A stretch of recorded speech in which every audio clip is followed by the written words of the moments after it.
Viewers, আপনারা হয়তো দেখতে পাচ্ছেন এটি লাইট অন করে দিয়েছে। আবার যখন আমি হাতটা সরিয়ে আনবো তখন দেখবেন যে এটি বুঝতে পেরেছে যে দিন হয়েছে, তাই সাথে সাথে আবার লাইট অফ করে দিয়েছে। বাসাবাড়িতে আপনারা তো লাইট ব্যবহার করেই থাকেন, কিন্তু লাইটটা যদি হয় অটোমেটিক তাহলে ব্যাপারটা কেমন হয়? অর্থাৎ সারা দিনে লাইট থাকবে অফ, কিন্তু রাতে একা একা অন হয়ে যাবে। খরচ কিন্তু বেশি না, সর্বোচ্চ 300 থেকে 400 টাকার ভিতরে। তাহলে চলুন কিভাবে বানাতে হয় দেখে নিই। প্রথমে লাগবে পাওয়ার দেওয়ার জন্য একটি 12 ভোল্টের অ্যাডাপ্টার, তারপর লাগবে একটি 5 ভোল্টের অ্যাডাপ্টার, লাগবে একটি এলডিআর সেন্সর, একটি রিলে,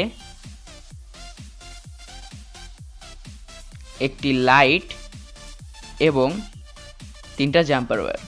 তাহলে চলুন এবার কানেকশনগুলো করে নিই। তো দেখতে পাচ্ছেন গাইস, আমার এই সার্কিটটি পুরোভাবে বানানো হয়ে গিয়েছে। আর এখানে যখন অন্ধকার আসবে তখন অটোমেটিক এই সেন্সরটি রিলেকে সিগন্যাল দিবে। সিগন্যাল দেওয়ার মাধ্যমে এই আলোটি জ্বলে উঠবে। অর্থাৎ যখন এটি সকাল থাকবে তখন এটি এভাবে অফ থাকবে, আর যখন রাত হবে তখন অটোমেটিক এটি বন্ধ হয়ে যাবে। ভিউয়ার্স, আপনারা হয়তো দেখতে পাচ্ছেন এটি লাইট অন করে দিয়েছে। আবার যখন আমি হাতটা সরিয়ে আনবো তখন দেখবেন যে এটি বুঝতে পেরেছে যে দিন হয়েছে, তাই সাথে সাথে আবার লাইট অফ করে দিয়েছে।